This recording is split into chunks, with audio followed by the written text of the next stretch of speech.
Good morning everyone, welcome to this channel. Friends, previous వీడియోస్లో మనం వృక్ష శాస్త్రానికి సంబంధించిన కొన్ని వీడియోస్ అయితే అప్లోడ్ చేయడం జరిగింది. ఈ వీడియోలో మనం సెకండ్ ఇయర్ జువాలజీ ఫస్ట్ చాప్టర్లో మన డైజెస్టివ్ సిస్టమ్ గురించి కొన్ని విషయాలు అయితే తెలుసుకోగలుగుతాం. ఫ్రెండ్స్, ఈ ఛానల్ని ఫస్ట్ టైం చూస్తున్న వారు ఎవరైనా ఉన్నట్లయితే దయచేసి సబ్స్క్రైబ్ చేసుకోండి, లైక్ చేయండి. ఎందుకంటే ఇది 6th to ఇంటర్మీడియట్ వరకు సైన్స్కి సంబంధించిన వీడియోస్లో అయితే అప్లోడ్ చేయడం జరుగుతుంది ఈ ఛానల్లో. Free practice bits with free explanation classes. So friends, first time చూస్తున్న వారు ఎవరైనా సబ్స్క్రైబ్ చేసుకోండి, లైక్ చేయండి. అసలు ఈ వీడియోలో ఏంటంటే మన డైజెస్టివ్ సిస్టమ్ ఎట్లా జరుగుతుంది, మన డైజెస్టివ్ సిస్టంలో ఏ గ్లాండ్స్ ఇంక్లూడ్ అంటే ఏ ఆర్గన్స్ ఇంక్లూడ్ అయి ఉంటాయో ఈ వీడియోలోనైతే మీకు క్లియర్గా ఎక్స్ప్లెయిన్ చేయడం జరుగుతుంది. ఎవరు స్కిప్ చేయొద్దు. ఇది మీ డిఎస్సికి చాలా వెరీ ఇంపార్టెంట్ టాపిక్ కాబట్టి ఎవరు నిర్లక్ష్యంగా చూడొద్దు. దయచేసి కాన్సన్ట్రేషన్తో వినండి. తద్వారా మీ డిఎస్సికి ఇది చాలా ఉపయోగకరంగా ఉంటుంది. మన డైజెస్టివ్ సిస్టమ్ అనేది ఒక అమేజింగ్ ప్రాసెస్ అనమాట. చాలా అద్భుతంగా మన జీర్ణక్రియ ప్రక్రియ చాలా చక్కగా, ఇది ఎక్కడికక్కడ స్ప్లింక్టర్స్ ఉంటాయి. మన ట్యాప్ సిస్టమ్ ఉన్నట్లు మనకు అవసరమైనప్పుడు వాటర్ ఎట్లా వస్తాయి, అట్లాగా మనకు అవసరమైనప్పుడు జ్యూసెస్ రావడం, మనకు అవసరమైనప్పుడు ఫుడ్ రావడం, ఇట్లాంటివి జరుగుతూ ఉంటాయి. ఈ ప్రాసెస్ చాలా అద్భుతంగా ఉంటుంది. ఒకసారి మన డైజెస్టివ్ సిస్టమ్ గురించి మనం చూసినప్పుడే చాలా ఆశ్చర్యంగా ఫీల్ అవుతూ ఉంటాం. మన డైజెస్టివ్ సిస్టంలో ఏవేవి ఇంక్లూడ్ అయి ఉంటాయంటే నోరు నుంచి పాయం వరకు కొన్ని ఆర్గన్స్ అయితే ఇంక్లూడ్ అయి ఉంటాయి. అవి క్లియర్గా మనం చూద్దాం ఈ వీడియోలో. నెక్స్ట్ వీడియోలో మన డైజెస్టివ్ సిస్టంలో ఏ గ్లాండ్స్ ఎటువంటి జ్యూసెస్ని రిలీజ్ చేస్తాయి, డైజెస్టివ్ కోసం ఎలాంటి జీర్ణ రసాలని ఉత్పత్తి చేస్తాయి, అట్లాగే మన కార్బోహైడ్రేట్స్ కానివ్వండి, ప్రోటీన్స్ కానివ్వండి, లిపిడ్స్ కానివ్వండి, అవి ఎట్లా ఏ ప్రాంతంలో ఏ విధంగా డైజెస్టివ్ ప్రక్రియను కొనసాగిస్తాయో నెక్స్ట్ వీడియోలో చూద్దాం. అయితే ఈ వీడియోలో ఏ ఆర్గన్స్ ఇన్వాల్వ్ అయి ఉంటాయి మన డైజెస్టివ్ ప్రాసెస్లో, మన జీర్ణక్రియలో ఏ ఆర్గన్స్ ఇంక్లూడ్ అయి ఉంటాయో చూస్తాం. మన డైజెస్టివ్ ప్రాసెస్ అంటేనే, జీర్ణక్రియ అంటేనే కాంప్లెక్స్ మాలిక్యూల్స్ నుంచి సింపుల్ మాలిక్యూల్స్గా విచ్చిత్తి చెందడం అనమాట. అంటే సంక్లిష్ట పదార్థాల నుంచి సరళ పదార్థాలుగా ఆహార పదార్థాలు విడగొట్టబడ్డాన్ని మనం జీర్ణక్రియగా చెప్పవచ్చు. ఈ జీర్ణక్రియ మనం తీసుకునే ఫుడ్లో మెయిన్గా కార్బోహైడ్రేట్స్, ప్రోటీన్స్, లిపిడ్స్ అనే 3 మాలిక్యూల్స్ ఉంటాయి అన్నమాట. 3 కాంపోనెంట్స్ ఉంటాయి అన్నమాట.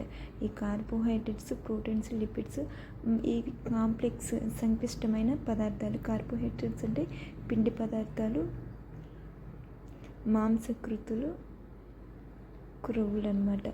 ఈ 3 కూడా మన బాడీలో డైజెస్ట్ అవ్వాలి. అవి తప్పకుండా మన శరీర భాగాలన్నింటికి వెళ్ళినప్పుడు మాత్రం మనకి ఎనర్జీ వస్తుంది.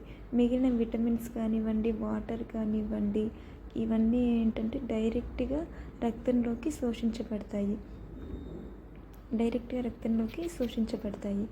ఇవి మాత్రం మన కార్బోహైడ్రేట్స్, లిపిడ్స్, ప్రోటీన్స్ మాత్రం తప్పనిసరిగా డైజెస్ట్ అవ్వాలన్నమాట. అయితే ఈ డైజెషన్ ప్రాసెస్లో కొన్ని ఎంజైమ్స్ని ప్రొడ్యూస్ చేస్తాయి, కొన్ని జ్యూసెస్ని ప్రొడ్యూస్ చేస్తాయి కదా. ఈ ఎంజైమ్స్ అనేవి ఏంటంటే మనకి ఇనాక్టివ్ స్టేజ్లో ప్రొడ్యూస్ అవుతాయి. ఎందుకంటే ఇవి రిలీజ్ చేసిన సెల్స్ ఒకవేళ ఇవి యాక్టివ్ స్టేజ్లో ఉన్నట్లయితే ఈ సెల్స్ని డ్యామేజ్ చేసే అవకాశం ఉంది. కాబట్టి ఇవి ఎప్పుడు ఇన్యాక్టివ్ స్టేజ్లోనే రిలీజ్ అవుతాయి. మరి ఎప్పుడు యాక్టివేట్ అవుతాయి అంటే దానికి సంబంధించిన ఫుడ్ వచ్చినప్పుడు, అవి ఎప్పుడైతే దానికి సంబంధించిన ఫుడ్ వస్తుందో అప్పుడు మాత్రమే ఈ ఎంజైమ్స్ అనేవి యాక్టివేట్ చేయబడతాయి. ఇది చాలా ఆశ్చర్యంగా, అద్భుతంగా అనిపిస్తుంది అన్నమాట. ఎప్పుడంటే దానికి సంబంధించిన సపోజ్ ప్రోటీన్స్ని డైజెస్ట్ చేసే లిపిడ్స్ని డైజెస్ట్ చేసే లిపిడ్స్ వచ్చాయనుకో, అక్కడ లైపేజ్ అప్పుడు యాక్టివేట్ అయ్యిద్ది అనమాట. అప్పుడు యాక్టివేట్ అయ్యి దాన్ని గ్లిజరాల్గా అట్లా మార్చేస్తూ ఉంటుంది అనమాట. కార్బోహైడ్రేట్స్ వచ్చినప్పుడు దానికి సంబంధించిన ఎమైలేజ్ ఎంజైమ్ యాక్టివేట్ అవుతుంది అనమాట. అట్లా కానీ సెల్స్ ప్రొడ్యూస్ చేసేది మాత్రం ఇన్యాక్టివేట్ స్టేజ్లోనే, అంటే నిష్క్రియాత్మకంగానే అవి రిలీజ్ చేస్తాయి అన్నమాట ఎంజైమ్స్ని. ఓకే, మనం ఇప్పుడు ఫస్ట్ చూస్తే మన నోటి దగ్గర నుంచి స్టార్ట్ అయ్యి పాయువుతో ఎండ్ అవుతుంది అనమాట జీర్ణక్రియ అనేది. అయితే నోటి కుహరం దగ్గర మనం ఇప్పుడు నోరుని తీసుకున్నట్లయితే, ఇది నోరు అనుకుంటే, ఈ నోటిని మన ముక్కుని వేరు చేసేది ఏంటంటే పృష్ఠ నాసిక కక్ష ద్వారా ఈ నోరు అనేది ఈ కక్ష ద్వారా వేరు చేయబడతాయి అన్నమాట. అయితే ఈ నోట్లో పై దవడలో మనకి పూర్వాంతంలో ప్యాలటైన్ రూగే అనే నిర్మితాలు ఉంటాయి అన్నమాట. ప్యాలటైన్ రూగే అనే నిర్మితాలు ఉంటాయి అన్నమాట. నెక్స్ట్ తర్వాత మనకి నోట్లోకి వచ్చిన తర్వాత ఇక్కడ మనకి యువుల అనే నిర్మాణాలు ఉంటాయన్నమాట. యువుల అనే నిర్మాణాలు ఉంటాయన్నమాట. ఇది నోటికి సంబంధించిన డీటెయిల్ ఎక్స్ప్లెనేషను. తర్వాత మనం చూస్తే నోట్లో ఏముంటాయి, పళ్ళు ఉంటాయి, నాలుక కూడా ఉంటుంది అనమాట. అయితే పంటి గురించి చూద్దాం. మన పంటిని ఏమని పిలుస్తామంటే తీకూడ అంటుంటాం. అంటే ఒక గర్తాల్లో మన పళ్ళు అనేది ఈమిడి ఉంటాయి. మన పన్ను నిర్మాణం ఇది కదా. దీన్ని విషమ దంత విన్యాసం అంటారు. అట్లాగే ద్వివార దంత విన్యాసం అంటారు. ద్వివార అంటే మనకి పాల పళ్ళు అట్లాగే శాశ్వత పళ్ళు వస్తాయి కదా, ఈ 2 సార్లు వస్తుంది కాబట్టి ద్వివార విన్యాసాన్ని చూపిస్తాయి. అట్లాగే విషమ దంత విన్యాసం అంటే ICPM ఇలా మన పళ్ళు ఉంటాయంట. IC అంటే ఇన్సిజర్స్, C అంటే క్యానైన్స్, P అంటే ప్రీమోలార్స్, M అంటే మోలార్స్. అంటే కుంతకాలు, రదనికలు, అగ్రచర్వణకాలు, చర్వణకాలు, ఈ 4 టైప్స్ ఉన్నాయి కాబట్టి విషమ దంత విన్యాసం అని మన దంతాల గురించి చెప్తామన్నమాట. ఈ 2 వర్డ్స్ మనం గుర్తుపెట్టుకోవాలి. అంటే ద్వివార దంత విన్యాసము, విషమ దంత విన్యాసము. ఈ 4 రకాల పళ్ళు ఉంటాయి కాబట్టి విషమ దంత విన్యాసం అంటారు. అయితే మనకి ఈ మామూలుగా 2-1, 2-3 ఉంటుంది అనమాట. 2-1, 2-3 2-1, 2-3 ఇది మన దంతాల యొక్క సూచిక, దంత సూచి అంటారు. 2-1, 2-3 2-1, 2-3 అంటే మన దంతాలు ఒకవైపున 2-1, 2-3 అంటే ఒక ఇన్సిజర్, 2 ఇన్సిజర్లు ఉంటాయి, ఒక క్యానైన్ ఉంటుంది.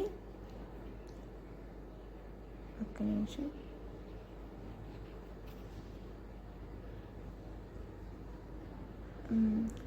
మన పళ్ళు ఇట్లా అన్నమాట. 2 ఇన్సిజర్స్, ఒక క్యానైన్. 2-1, 2-3 2 ప్రీమోలార్స్, ఇక్కడ 3 మోలార్స్ ఉంటాయి. ఇట్లా పైన 8 కింద 8, ఇటు సైడ్ 8 ఇటు సైడ్ 8, అప్పుడు 8 + 8 16. ఇక్కడ మళ్ళీ పైన ఇటు 8 ఇటు 8, 8 + 8 16, 16 + 16 32. అట్లా మనకి 32 పళ్ళు ఉంటాయి, 32 పళ్ళు మన అడల్ట్స్లో. చిన్నపిల్లల్లో అయితే ఈ అగ్రచర్వణకాలు లోపించి ఉంటాయి అన్నమాట. మూడో జ్ఞానదంతం ఎప్పుడు వస్తుందంటే వాళ్ళకి 21 సంవత్సరంలో వస్తుంది. కాబట్టి వాళ్ళ దంత సూచి ఏంటంటే 2-1, 2-1-0-2/2102 అన్నమాట వాళ్ళ దంత విన్యాసం. ఓకే, నెక్స్ట్ దంతాల గురించి అయిపోయింది. దంతాల్లో మనం చూస్తే ఏంటంటే ఫస్ట్ ఇన్సిజర్స్ ఉన్నాయి కదా, అంటే కుంతకాలు దేనికోసం ఉపయోగపడతాయి అంటే మన ఫుడ్ని కొరకడానికి. అవి కుంతకాలు ఏంటంటే ఊలాకారంలో ఉంటాయి. అట్లాగే రదనికలు అంటే క్యానైన్స్ ఎట్లుంటాయంటే మొనదేలు ఉంటాయి, అవి ఆహారాన్ని చీల్చడానికి ఉపయోగపడతాయి. అట్లాగే చర్వణకాలు అంటే ప్రీమోలార్స్, మోలార్స్ ఏంటంటే మనకి ఫుడ్ నమలడానికి ఉపయోగపడుతూ ఉంటాయి అన్నమాట. నెక్స్ట్ మనం చూస్తే దంత నిర్మాణం గురించి ఒక డీటెయిల్ ఎక్స్ప్లెనేషన్ చూద్దాం. మన దంత నిర్మాణం ఎట్లా ఉంటుంది, ఇది మన దంతం. దీన్ని 3 పార్ట్స్గా వివరించాలి దంతాన్ని. ఇది కిరీటం, ఇది గ్రీవం, ఇది మూలం అన్నమాట. ఈ కిరీటం, గ్రీవం, మూలం మన మెయిన్గా దంతం అనేది డెంటిన్తో నిర్మించబడి ఉంటుంది. డెంటిన్ అనేది దంతోత్పాదక కణాలు స్రవిస్తాయి అన్నమాట. ఈ డెంటిన్ దాదాపు పన్ను మొత్తం డెంటిన్తో నిర్మితమై ఉంటుంది. అయితే కిరీటం పైన ఒక పింగాణి పొర ఏర్పడుతుంది అన్నమాట. ఈ పింగాణి పొర ఎమియోబ్లాస్ట్లు స్రవిస్తాయి అన్నమాట. Hardest material in the body ఏంటంటే ఈ పింగాణి అన్నమాట. ఈ పింగాణిని ఎవరు స్రవిస్తారంటే ఎమియోబ్లాస్ట్లు స్రవిస్తారనమాట. తర్వాత ఇక్కడ పల్ప్ కుహరం ఉంటుంది అన్నమాట. ఇందులో దంతోత్పాదక కణాల నాడులు అట్లాగే రక్త నాళాలు ఈ పల్పులో ఉంటాయన్నమాట. దీన్ని పల్ప్ కుహరం అంటారు. దీని చుట్టూ ఏముంటుందంటే ఒడెంటోబ్లాస్ట్ సెల్స్ ఉంటాయి అన్నమాట. ఈ పల్పును ఆవరించి ఒడెంటోబ్లాస్ట్ సెల్స్ ఉంటాయి అన్నమాట. నెక్స్ట్ ఈ మన చిగురులో గుచ్చుకొని ఉండేది ఏంటంటే మూలము. ఈ మూలం దేని చేత ఆవరించబడి ఉంటుందంటే పెరియోడాంటల్ పొరతో ఆవరించబడి ఉంటుంది అన్నమాట. ఇది మన పంటి నిర్మాణం గురించి. తర్వాత మన నాలుక గురించి చూద్దాం. నోట్లో పంటి గురించి అయిపోయింది, నాలుగు గురించి చెప్పుకుంటాం ఇప్పుడు మనం. మళ్ళీ నాలుకలో మళ్ళీ 3 ఉంటాయి అన్నమాట, 3 పార్ట్స్గా. ఇది మన నాలుక అనుకుంటే ఉపరితలంపై తంతురూప సూక్ష్మాంకురాలు ఉంటాయి. తర్వాత ఈ నాలుక చివరిలో పంజిఫామ్ అనే సూక్ష్మాంకురాలు ఉంటాయి. ఇక్కడ పరాంతంలో ఏముంటాయంటే సర్కంవిల్లేట్ సూక్ష్మాంకురాలు ఉంటాయి అన్నమాట. ఇది నాలుగు గురించి. మనకి నాలుగు ఎందుకు ఉపయోగపడుద్ది అంటే మనం పళ్ళను శుభ్రం చేసుకోవడానికి, అట్లాగే మన నోట్లో రిలీజ్ అయిన లాలాజలం ఆహారంతో మిక్స్ అవ్వడానికి, అలాగే మనం రుచిని టేస్ట్ని చూడడానికి, అలాగే మింగడానికి, నమలడానికి కూడా ఈ నాలుక అనేది హెల్ప్ చేసిద్ది అనమాట. నెక్స్ట్ ఏంటంటే గ్రసని ఇంగ్లీష్లో ఫ్యారిన్స్ అంటాం కదా. ఫ్యారిన్స్ గురించి కొంచెం ఎక్స్ప్లెనేషన్ ఏంటంటే ఫ్యారిన్స్ అనేది ఆహార మార్గము వాయు మార్గానికి మధ్యగా ఇక్కడ మనం చూస్తున్నాం కదా, ఇది ఆహార మార్గము, ఇది వాయు మార్గము, ఇది ఆహార మార్గము. వాయు మార్గం నోస్ నుంచి వస్తే ఆహార మార్గం నోటి నుంచి వస్తుంది కదా. ఇప్పుడు ఈ ముక్కు నుంచి వచ్చే వాయు మార్గం, నోటి నుంచి వచ్చే ఆహార మార్గం ఎక్కడ కలుస్తున్నాయి అంటే గ్రసనిలోనే కలుస్తున్నాయి. ఇక్కడ మనం చూస్తే ఫ్యారిన్స్ అంటే గ్రసని కదా, ఈ గ్రసనిలోనే కలుస్తున్నాయి. ఈ గ్రసని మళ్ళీ 3 ప్రాంతాలుగా విభజించారు. అదేంటంటే నాసికా గ్రసని, తర్వాత ఆస్య గ్రసని, తర్వాత స్వరపేటిక గ్రసని మనకి వాయు మార్గంలోనికి వచ్చేసిద్ది అనమాట. ఆస్య గ్రసని అంటే నోటి నుంచి వచ్చేది ఆస్య గ్రసని. ఇట్లాగా 3 ప్రాంతాలుగా డివైడ్ చేయబడింది గ్రసని. తర్వాత ఈ వాయునాళం డైరెక్ట్గా స్వరపేటిక గ్రసనిలో నుంచి మనకి ఈ ఊపిరితిత్తులోనికి చేరిపోయిద్ది. తర్వాత ఈ వాయు మార్గము స్వరపేటికలోకి వెళ్ళడానికి అక్కడ కంఠబిలం ఒకటి ఉంటుంది, గ్లాటిస్ ఉంటుంది అనమాట. తర్వాత ఈ ఫుడ్ మెటీరియల్స్ మనకి ఎయిర్తో కలవకుండా, ఈ గాలితో కలవకుండా మనకి ఇక్కడ మూతలాగా ఒకటి ఉంటుంది అనమాట. అది ఎపిగ్లాటిస్ ఏం చేసిద్దంటే మన ఫుడ్ మెటీరియల్స్ గాలి కలవకుండా ఒక మూతలాగా పనిచేస్తుంది అనమాట ఎపిగ్లాటిస్. నెక్స్ట్ ఎపిగ్లాటిస్ గురించి అయిపోయింది కదా. నెక్స్ట్ ఈ గ్రసన్లో ఏముంటాయంటే గవద బిళ్ళలు ఉంటాయి. గవద బిళ్ళలు గ్రసన్లో మనకి గవద బిళ్ళలు వచ్చాయని చెప్పుకుంటారు కదా, అవేంటంటే మనకి ఎడినాయిడ్స్ అనమాట. ఎడినాయిడ్స్ ఎందులో ఉంటాయంటే గ్రసనిలోనే ఉంటాయి అన్నమాట. ఈ ఎడినాయిడ్స్ కూడా 3 టైప్స్గా ఉన్నాయి అన్నమాట. అవేంటంటే గవద బిళ్ళలు ఎడినాయిడ్స్, తాళవ్య గవద బిళ్ళలు, అట్లాగే జిహ్వ గవద బిళ్ళలు. ఈ తర్వాత మనకి ఇక్కడ చెవి దగ్గర నుంచి మధ్య చెవిలో నుంచి ఈస్టేషన్ ట్యూబ్స్ వచ్చి ఇక్కడ కలుస్తాయి అన్నమాట. మనకి నాసిక గ్రసనలో కలుస్తాయి. ఇక్కడ నాసిక గ్రసన అంటే ముక్కు నుంచి వస్తుంది కదా, ముక్కు నుంచి వచ్చే గ్రసని ఇక్కడ నాసిక గ్రసన ఉంటుంది కదా. ఈ చెవి దగ్గర నుంచి వచ్చే ఈస్టేషన్ ట్యూబ్స్ ఈ నాసిక గ్రసనతో కలవడం వల్ల ఇది పీడనాన్ని లెఫ్ట్ రైట్ సమాన ప్రెజర్ ఉండడానికి ఉపయోగపడుతూ ఉంటుంది. అట్లాగే ఆహారవాహిక. నెక్స్ట్ మనం ఫారెన్స్ గ్రసని గురించి చూసాము.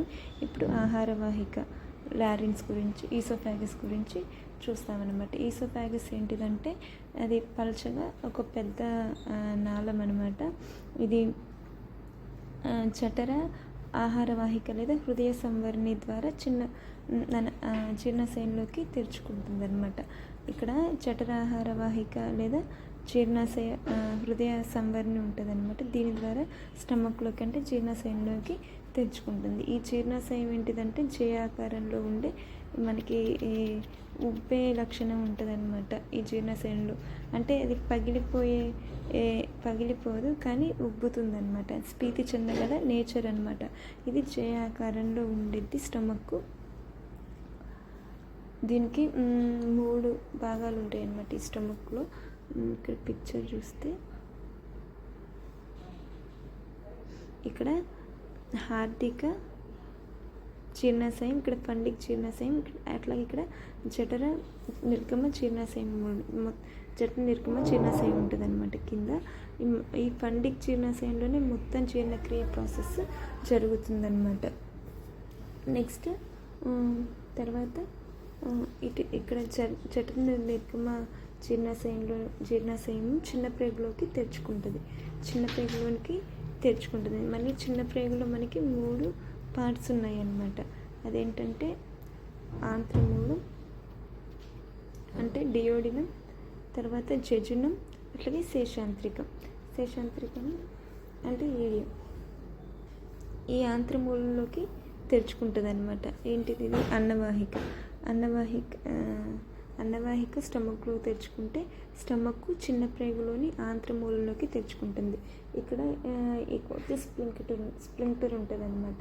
అదేంటంటే జఠర నిర్గమ స్ప్లింక్టర్. ఇక్కడ జఠర నిర్గమ స్ప్లింక్టర్ ఉంటుంది.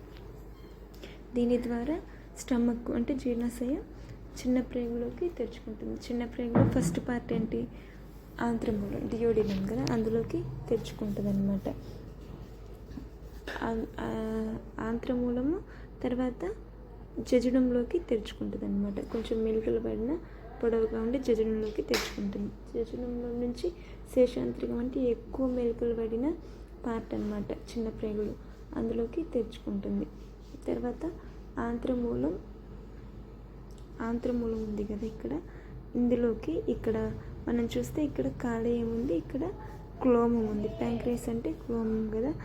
ఈ 2 ఐక్య కాలేయ క్లోమ నాళాలు ఈ